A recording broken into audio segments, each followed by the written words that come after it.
everybody. I'm Nicole. I'm Lindsay. And I'm Sarah, and together we're the co-founders of Whale Tales, a living library of cetacean stories.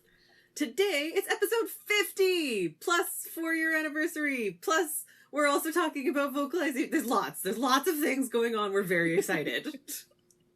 Plus, a story from our favorite storyteller, Ashley. Woohoo! So sit back and enjoy as we dive right in.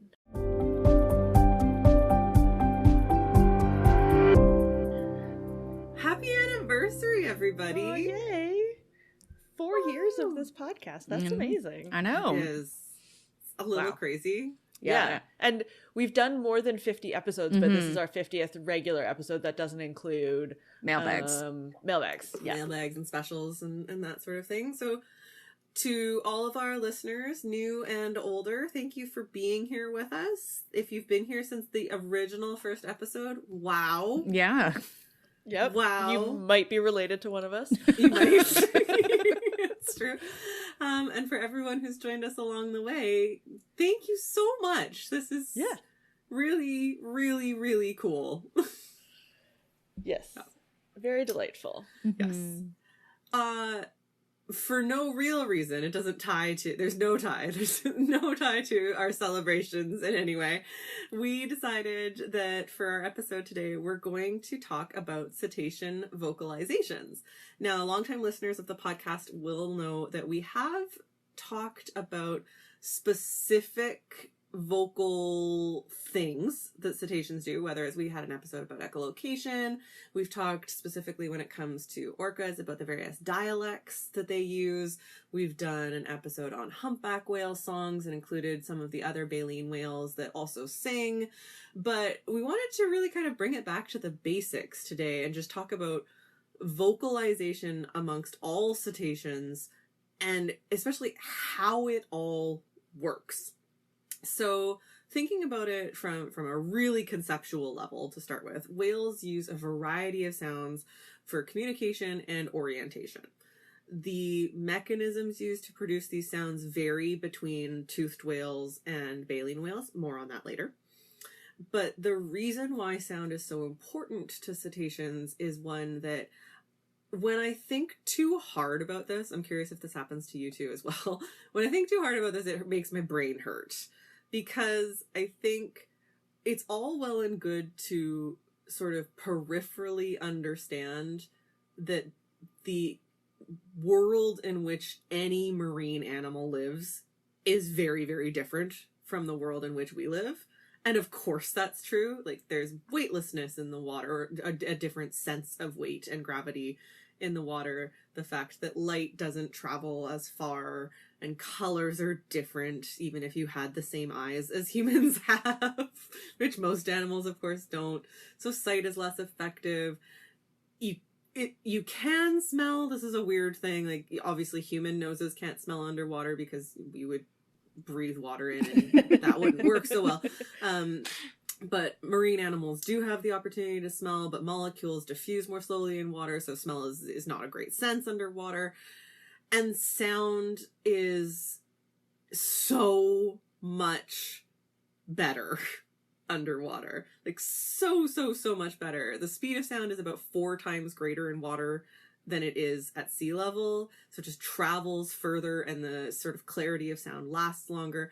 And when I really, really start thinking about all of that all at once, my brain hurts because it just reminds me of how very, very, very different life must be for any creature that lives in the ocean. And I don't know if we will ever fully comprehend that. No. And it's like an alien planet, but Just it's here. like right there. Yeah. Yeah. like literally right there. Yeah. So, yeah, crazy. So, yeah, it's hard to like relate or understand exactly, like, we can hear and or represent their vocals, but like that's not the same thing. Yeah, it's the same with like bees and all the colors that they see and all of that stuff. And like, it's just, we have no idea what it's actually like for them. We're just relating it back to us. Yeah, doing our best.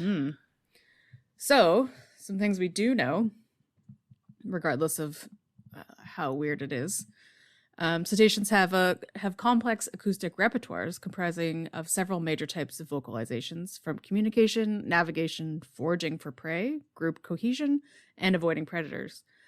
They rely heavily on sound for all major life functions, as acoustic energy propagates in water more efficiently than any other form of energy, which is a fancier way of saying what Nicole said earlier, is that sound is good. Good sound down there. Good sound underwater. Sound good. Good sound down good there. Sound. So similar to like us with using our eyeballs and also our means of communication, they use what works best for them, and for that it's sound. I just thought for the very first time in my entire life, because of the way you phrased that, Linz, about how, we can like raise our eyebrows to communicate so many different things to something. And now I'm wondering if there's ways that sound can communicate that kind of level of something. I mean, I would think so, because like even just with sound, the way that you can communicate like that nuance of like, sure, or like, oh, sure. Yeah, totally. Yeah, it's just one of those things that it would be specific to like not even species, but obviously individuals of like, yeah, we all know. Absolutely. How we say things, indicates a tone, and the more you know the person, the more you understand the meaning behind the word. And exactly. Yeah. And lots of whales and lots of cetaceans have that like complex social structure too. So like communication is even more complex, which I think is what we're going to get into. So all toothed whales, and in toothed whales we include dolphins and porpoises as well, because they are toothed whales, just like separate groups of them. So all toothed whales produce clicks for echolocation, and then most of them can also make some like tonal whistles for communication. Baleen whales, on the other hand, generate super complex, repetitive, geographically distinct songs and calls, different things, that they use for breeding or that are associated with breeding and feeding behaviors. Way, way, way more is known about toothed whale sound production and their propagation, reception, and the biological function than it is of baleen whales. Mainly because toothed whales in general are better studied overall than baleen whales. Yeah, and I think we've talked about a lot of like the amount of studies done on bottlenose dolphins in captivity in the last exactly, and you can extrapolate a lot of that learning to all toothed whales versus baleen whales make vocalizations in completely different ways, so it's like less well understood. And a lot harder to study baleen whales. Indeed. Both even now and historically. Yes, for all time. So how does this actually work? Well, we'll talk about the odontocetes, or the toothed whales, because that's the one that we do understand the best. How is sound actually produced? So the skull of a toothed whale, for those of you who are visual learners, while you're listening to us, I encourage you to just search for a picture of toothed whale vocal production, because I do definitely think visuals help a lot here. But if you imagine the skull of a dolphin, let's say, or any toothed whale, porpoises, other toothed whales as well, the jaw bones extend from sort of the forehead or melon region, which goes up to their blowhole, all the way forward to the end of their rostrum. Lots of people think it's their nose, but it's not. And then the lower jaw goes all the way back to where sort of you would imagine your ears going. And you can follow this on your own. I mean, they're mammals. We all evolved from the same sort of creature. And so structurally, there's a lot of similarities there. So ultimately, what's going on is the toothed whales produce rapid bursts of high frequency clicks by pushing air through a network of air passages that runs from the upper roof of their mouth past the back of an organ called the anterior bursa, all the way up to their blowhole. So this is the thing that I think is most fundamentally different about where sound comes from in toothed whales as opposed to where we think sound comes from in certainly ourselves, in humans. And I would argue that sort of mammalian idea that most sounds come from mouths. You know, you think of a lion roaring, it's coming from their mouth. You think of a snake hissing, not a mammal, but an animal, like a snake hissing, that's coming from its mouth. We assume as humans who are very sort of centrally focused that sounds come from mouths. Not in any way the case with cetaceans. So the multiple types of sounds that toothed whales are making are produced by passing this air through the structure called the phonic lips. This is a analogous structure to our nasal cavity in humans, because again, if you think about what a blowhole is to a cetacean, it is their nose. It's just on the top of their head. But the phonic lips in a toothed whale's nasal cavity, if you want to say, or a blowhole cavity, act very similarly to human vocal cords. So our vocal cords are in our throat, in the larynx. The air passes through that phonic lip system in dolphins and porpoises and toothed whales, and the phonic lip membranes are then sucked together, causing all of the surrounding tissues to vibrate, and the vibration, as with the vibrations in our larynx, is what controls the sound. As the vibration passes through the tissues and then into the melon, so if you think about echolocation being sort of sonar sound, versus vocalizations being audible sound. That's not a perfect analogy, but it's what we're going to go with here. So echolocation, we can't hear.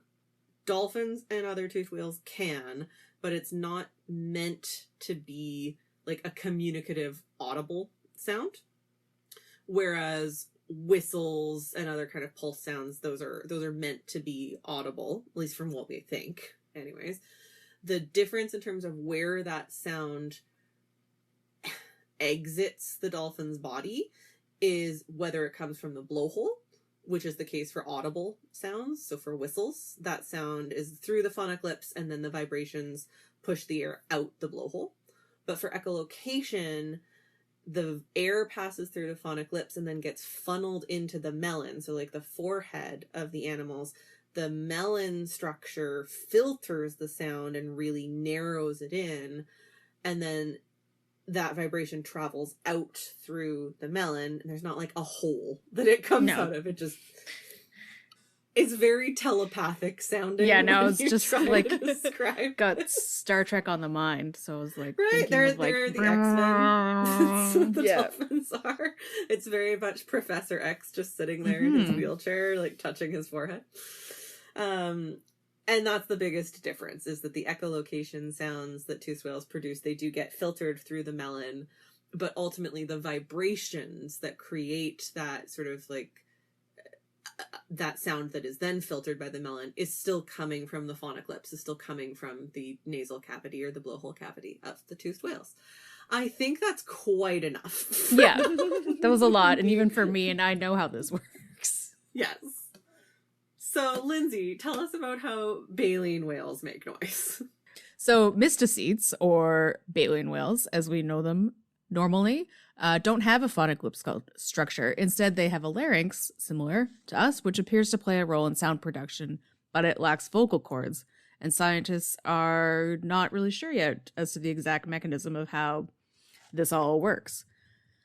The process cannot be completely analogous to humans, like how we create vocals with our larynx, because whales do not have to exhale in order to produce sound, which is something that we do, unless you are fancy opera singers, I think. But you're either inhaling or exhaling. Yes, air is involved at some point. But for whales, it's likely that they recycle the air throughout their body for that purpose, which is really cool. Cranial sinuses may also be used to create the sounds. And again, researchers don't really know how yet, and we can't ask them. Correct. So it's hard.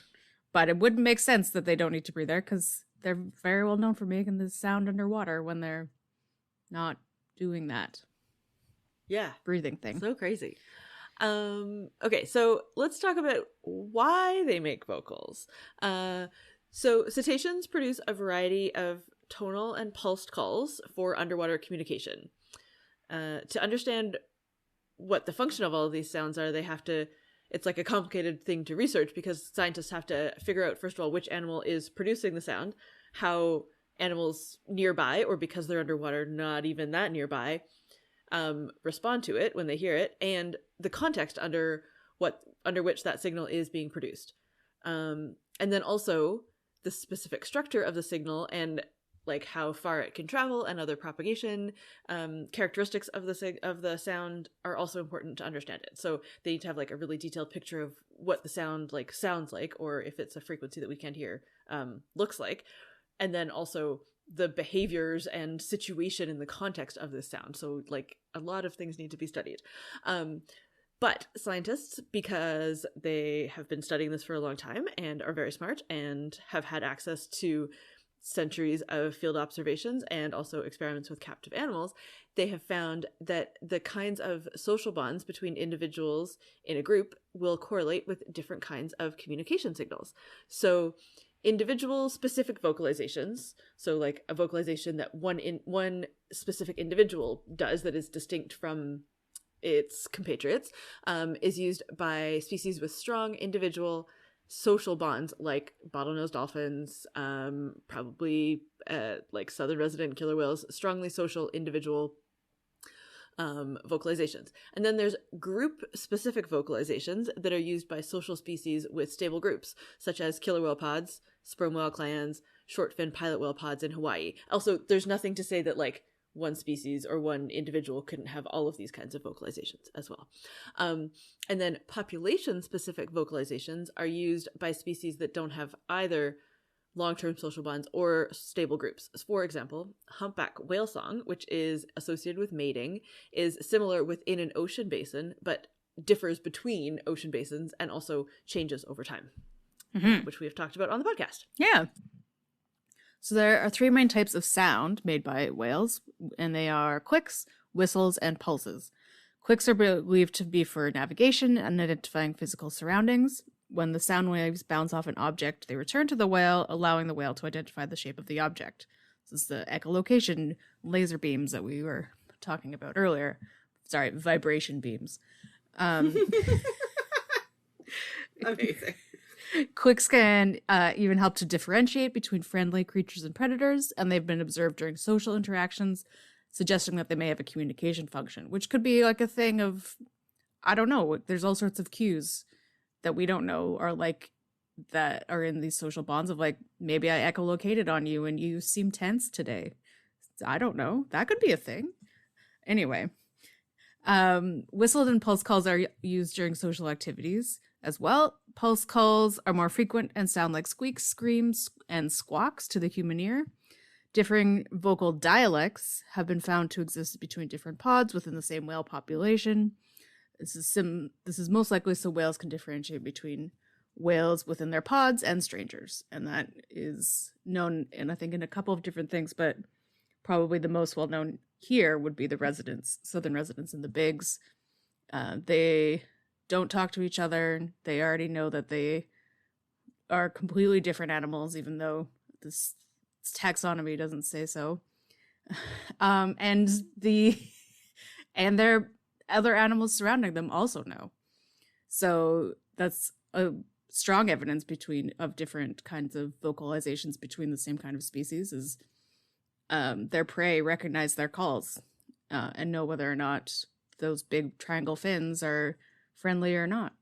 Short version of what we've spent 20 minutes talking about. Sound good, whales good at sound. The end. The end. Not. If you'd like to no. If you would like to learn more about the different types of vocalizations that all cetaceans can produce, we will have a couple of links in the show notes. One in particular is from, what is the acronym stand for here? I forget. Oh, Discovery of Sound in the Sea. So DOTSITS is, I was trying to remember what that acronym was. It's a fabulous website, really, really amazing website that talks all about the science of sound underwater, all animals and sound. So there's obviously a huge section on cetaceans, which is the specific link that we'll have in our show notes here.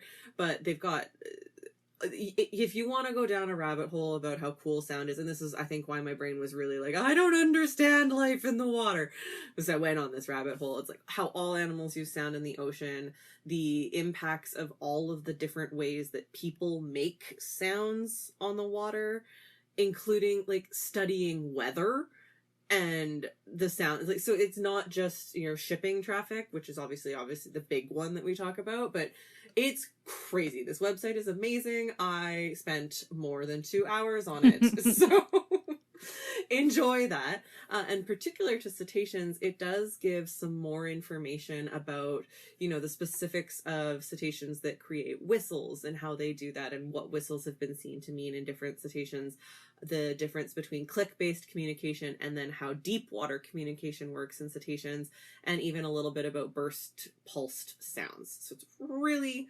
really cool. Enjoy. And then just we always like to throw out a random reference here and there. I could not get a hold of this book, but I saw this book referenced many times in the research I was doing for the podcast episode today. And so this is my call out to any of you with scientific library access, like real physical scientific library access, because I don't have that anymore in my life and I'm sad. And my local library doesn't carry this book, which I'm about to tell you the name, and that might explain why my local sort of like family suburban library doesn't carry. The Neuroendocrine Regulation of Animal Vocalization, Mechanisms and Anthropogenic Factors in Animal Communication, published in 2021. Even the Vancouver Public Library System doesn't have this book. So if you can find it, they have a whole chapter specifically on cetacean vocalization, and it seemed like a long chapter from what I could tell from references, but I couldn't read it, and I'm sad. Aww. So that's my call to action reference for our listeners. Somebody please find me that book and tell me how awesome it is. So before we go any further, we wanted to talk a little bit about how you can support the podcast and everything we do at Whale Tales besides hunting down obscure books for Nicole. Please do. That's all I ever want in life. You can join us by becoming a patron at patreon.com/whaletales. You can join us for $1 a month at the porpoise level, $5 a month at the dolphin level, or $10 a month at the whale level. Each level comes with a variety of perks, including the ability to vote in polls, which we're going to get to because we just had a poll. Thank you, patrons.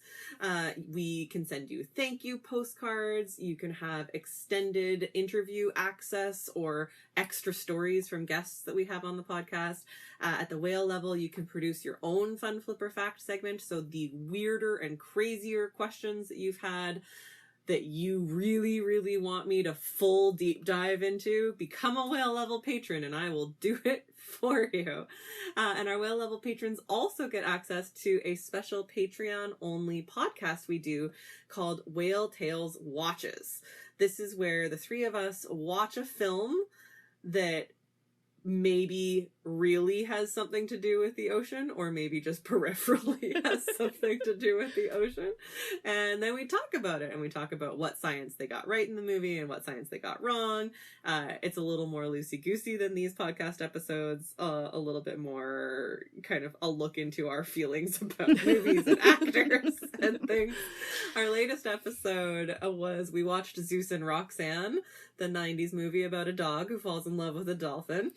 Fall in love. We fell in love. They have not really like love. Becomes best friends. Not romantic love. Companion love. Yes.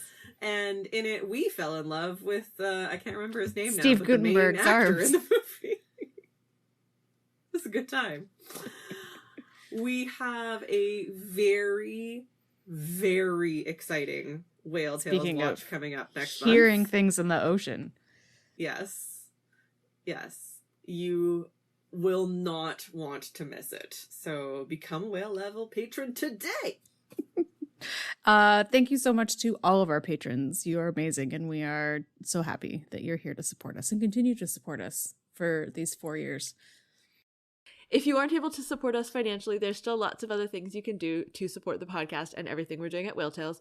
You can leave us a rating and a review on your podcast platform of choice, like Apple Podcasts or Spotify. This will help other people find the podcast, and you can also just tell people that you know who like cetaceans and science and podcasts about the podcast and all the other stuff that we do at Whale Tales so that they can listen along too. You can also follow us on social media at whaletales_org. Plus, you can send us your feedback so that we can keep making the podcast even better. We love feedback. Please tell us what we can do to bring even more amazing whaleness to your ears. Speaking of bringing whaleness to your ears and vocalizing, there is a theme to this episode, you know, because it even ties to our next Whale Tales watch. Do you know what time it is? I do know what time it is. Do you know what time it is? Maybe they don't. It's time for Fun Flipper Fact, yeah, Fun Flipper Fact, yeah, it's time for a Fun Flipper Fact. Wasn't sure if you were going to go with the theme music for the Fun Flipper Fact, the specific Fun Flipper Fact theme music. No, I didn't, because I can't sing it.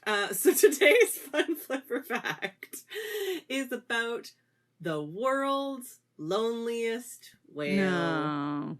This is in quotation marks. I say this in quotation marks because, in fact, the Fun Flipper Fact that I'm hoping to drop for you all today, first of all, is introducing you, if you've never heard of, to the whale Blue 52. More on that whale in a moment.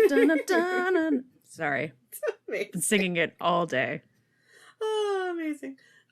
But I'm also going to, possibly, if you're aware of Blue 52, I am also going to myth bust the fact that Blue 52 is colloquially known as the loneliest whale. So first, who is Blue 52?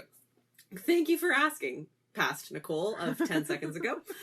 Blue 52 is a whale of, technically speaking, unknown species. So it's widely believed that this is a blue whale or some kind of blue whale hybrid, like a blue whale fin whale situation. But truth be told, we don't actually know what species of whale Blue 52 is because no one's ever seen it. Well, that's not true. We may have seen it, but not identified it as Blue 52. Yes. Correct. Yes. Wouldn't it be funny if it's like the world's most photographed whale, but no one has any idea that it's also one of the famous like sounds that a whale makes? Anyways, because the reason Blue 52 is, you know, famous for a whale is because in 1989, so this is an old animal because we are still picking up its vocalizations today. In 1989, a team from the Woods Hole Oceanographic Institution heard a particularly unusual whale call. It was unlike anything that had been heard before, and it was specifically because the call was being made at 52 hertz. So a frequency much, much higher than any whale species is known to follow when it vocalizes. The movements of the whale from a migratory species, because what's really, really cool about the Woods Hole Oceanographic Institution is that they have hydrophones all over the ocean. Like they I mean, they're not always theirs, but they share access to these hydrophones, and so they can track this 52 hertz call all across the Pacific Ocean. And they were seeing that the movements that it had in terms of like which hydrophones the sounds were being picked up on was movements similar to a blue whale. But blue whales have a frequency of sound that they produce between 10 and 39 hertz, with the most dominant frequencies happening at 16 to 28 hertz. So 52 hertz is really, really high. And for a very long time, these calls kept being heard. As I said, they're still being tracked today, but no one has been able to hear the call and see the whale at the same time. So, and because the frequency is so much higher than blue whales or fin whales, which vocalize around 20 hertz, we think that's the kind of whale it is. But again, we don't know the actual photograph of the whale because no one's ever seen it and been able to get the vocalizations at the same time. Now, why did people think this was the loneliest whale? Well, because no other whale vocalizes at that frequency, it was thought that poor Blue 52 is just swimming around and has been since, well, probably before 1989, but certainly has been vocalizing in a way that we have been able to track since 1989, just looking for friends, just kind of calling out, being like, hey you guys, just really just looking for. But the truth is, I mean, as anthropomorphic as that is, and you know, there was a Twitter account made, a Twitter parody account made for Blue 52. There was a mockumentary online, I think it was on YouTube, The World's Loneliest Whale. BTS, the Korean group, made a song, Whale 52, all about Blue 52. But all of that idea that it doesn't have any friends, that it's just calling out there, it's super anthropomorphic, and it's fundamentally misunderstanding two things. That assumption is misunderstanding two things. Number one, it's misunderstanding why whales vocalize. So, yes, humpbacks and some blues and fins and some other baleen whales do vocalize, we think, really big focus on the think there, that they sing songs in order to have some kind of impact on sexual selection, so that the songs that humpback whales sing have something to do with mating preference.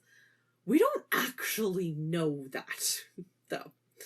And the truth is, as we've kind of talked about earlier in the episode, whales vocalize, including baleen whales, for a whole host of reasons, most of which we don't understand, and who knows if we're ever going to be able to understand that. And the other, and this is the really critical part, and I'm actually just going to quote Christopher Clark, the director of bioacoustics research at Cornell, who's one of the people analyzing the studies from the Woods Oceanographic Institution, because his quote I found here is fantastic.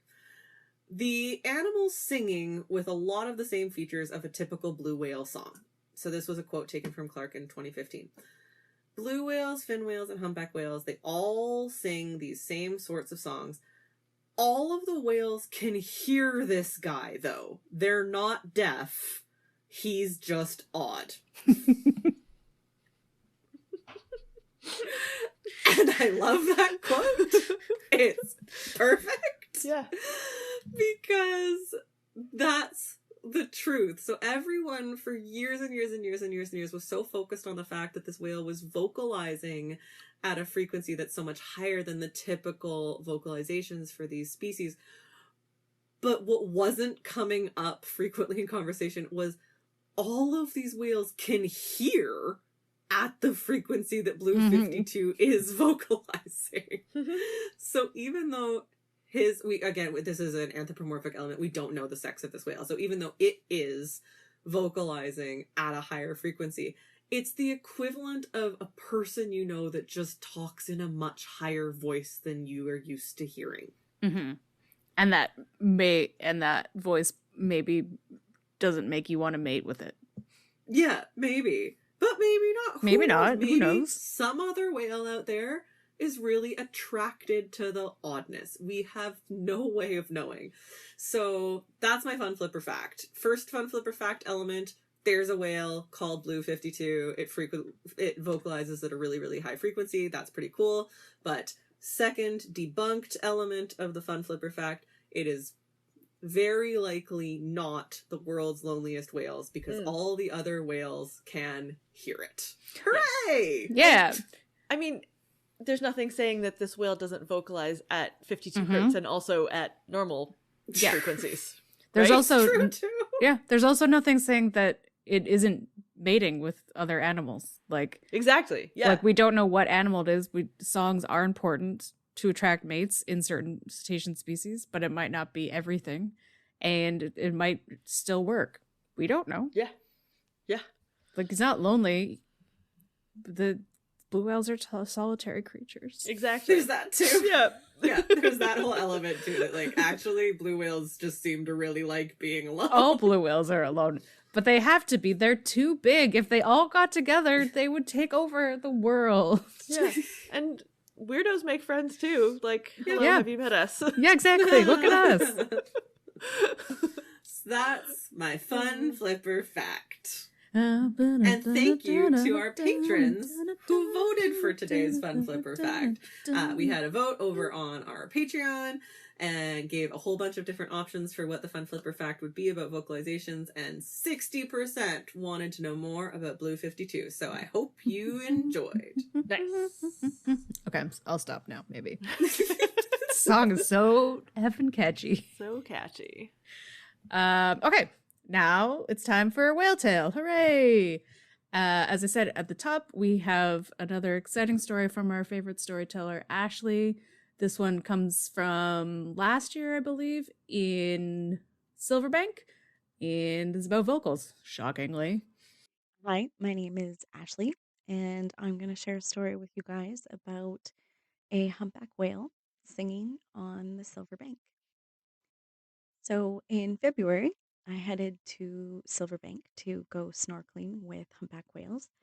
And on one particular day, the conditions were absolutely glassy, calm seas.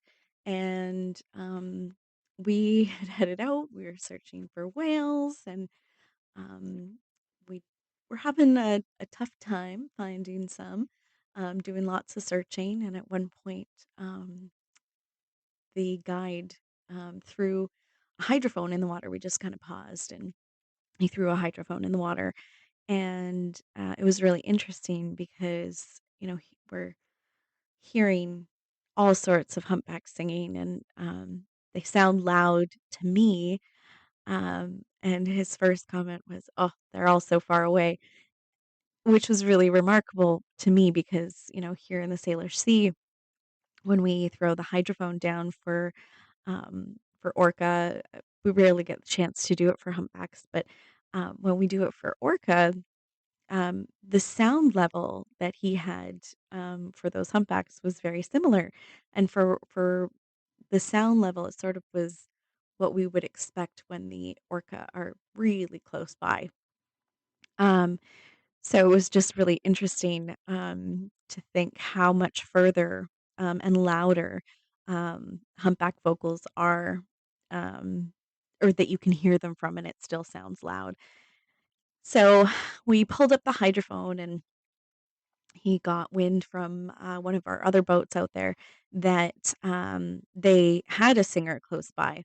Um, and so we made our way over to that animal, and because the conditions were so glassy, absolutely perfect conditions for recording vocals, we stopped and we, you know, did some.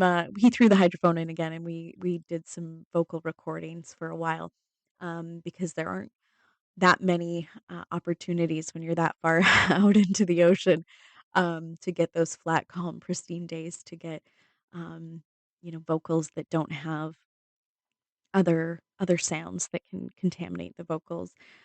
So as much as we wanted to get into the water right away and go see if we could find this whale, it was really cool to kind of be there and on a day like that where a vocal could be recorded, that was so clear and crystal. And um, so after being on the boat for a while and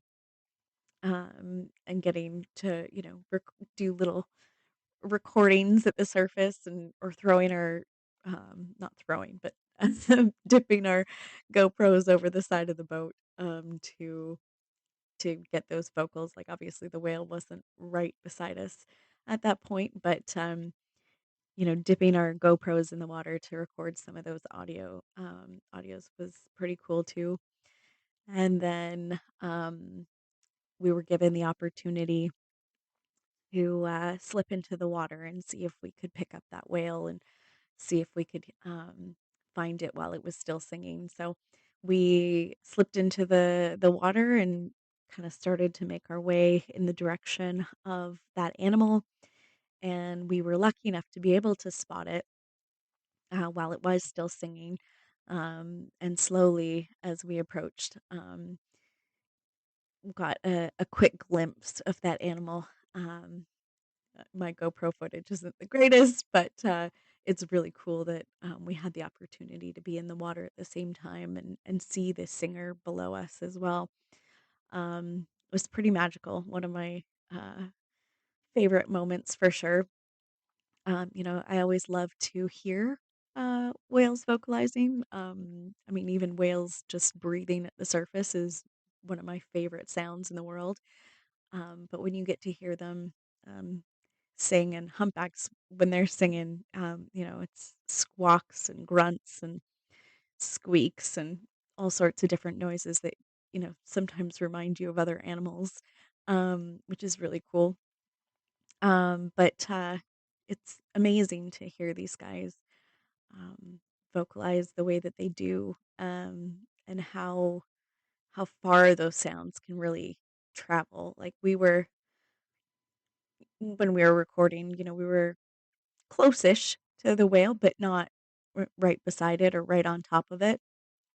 And hearing hearing how strong, like we could hear those vocals significantly, like loudly through the hull without the hydrophone. We at one point had even turned the hydrophone, um, like the at least the speaker to the hydrophone, off just so we could hear, to see if we could hear it through the hull of the vessel as well, which it was incredible. It was so clear through the hull of the boat.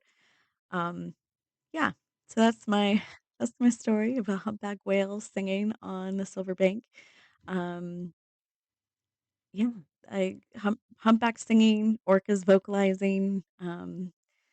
I those are the only two cetaceans that I've had the privilege of hearing in my life so far. And oh, actually, sperm whale once as well, but just the clicking of the sperm whales. But yeah, I mean, magical. No matter how you look at it, hearing these big, beautiful animals um, vocalizing is pretty magical. So that's my story. Thanks so much, guys. Ashley, I'm so Yay! Oh, jealous. thank you so much, Ashley, for sharing. So before we head out for this episode, we wanted to wish you all a very happy Earth Day. If you're listening to this when the podcast comes out, Earth Day was last Saturday. It is in the future for us as we are recording, because that's how podcast production works. But yeah, happy Earth Day. And I figured I'd share a little bit about where Earth Day came from. So Earth Day was founded in Earth Day started in the United States in 1970. There was a senator from Wisconsin who decided that he was inspired by student anti-war protests and movement, and so we wanted to sort of keep that energy and direct people and focus that energy into supporting the environment. And so they started Earth Day in April 22nd, 1970, and they chose that time of year because it's for the students that they were trying to recruit or inspire, it was between spring break and finals, so it was like a good time for students to do stuff, and also they could be outside. And since then it has spread to 190 plus countries, and over 1 billion individuals are involved in doing something for Earth Day. So if you celebrated and did something amazing for Earth Day, or even if it was just low-key celebration, maybe tell us about it. You can tag us on Instagram, use the hashtag Tales of Saving Whales, or you can just tag whaletails_org and tell us about how you looked after the earth and the ocean and the whales on Earth, or any day. Love hearing those stories, because every day is Earth Day. P.S. I think that's it. I think that's so. all we have to say about vocalizations and whales and stories and the earth today. So we would love to hear your thoughts on this episode, or any episode, of course. Please visit our website, whale-tales.org, and find links to our various social media handles so that you can drop us a line. You can also head to our website to subscribe to the podcast, learn about supporting us, and becoming a patron. And while you're there, read over 1,200 whale, dolphin, and porpoise stories. That's whale-tales.org. Tales like the stories, not tales like the animal. And don't forget, if you've seen a cetacean, we would love to add your story to our library. Click on the share link on the website. You can contact us on social media, whaletales_org on Instagram, or you can email us a voice memo like Ashley and tell us all about your incredible cetacean encounter. Finally, we want to acknowledge that we recorded today's episode on the unceded territories of the Coast Salish peoples and the Musqueam, Squamish, and Tsleil-Waututh nations, as well as the homelands of the Tsawwassen First Nation. Thank you, everyone, so much for 50 episodes, for 4 years. We hope you have a whaley great day.